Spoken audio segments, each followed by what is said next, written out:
Cuando la teguana muere, para vestirla es un ritual, con su huipil de costura rabona o en aguas de Olán, sus aretes, sus mascadas, sus listones y un collar, y la más fiel de sus amigas, sus cabellos va a trenzar, pues Dios la trajo bonita y bonita se la va a llevar.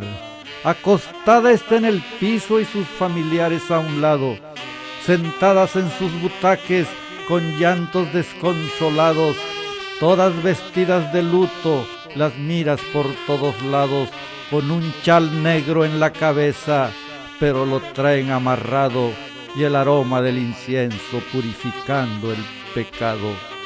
Tiene puesto el huipil grande, y así la van a enterrar, porque es teguana bonita, descendencia de mamá, hasta nunca shunca hermosa, hasta nunca estineña. Dolor tan grande, Rabadu, qué dolor tan grande, ña.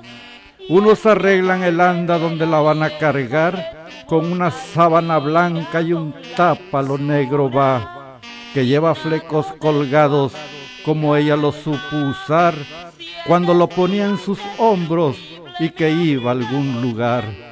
Se sube el ataúd al anda y 4 la van a cargar.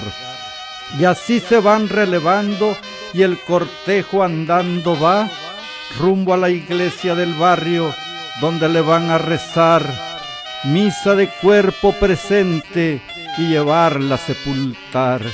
La banda va atrás tocando música tradicional, los familiares llorando y en silencio los demás.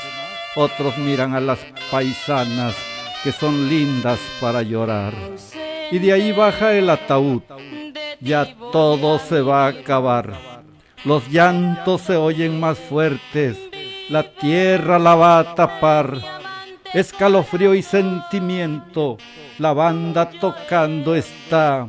Espejito compañero, y como Dios nunca muere, sandunga por Dios mamá. A endulzar mi amarga juventud.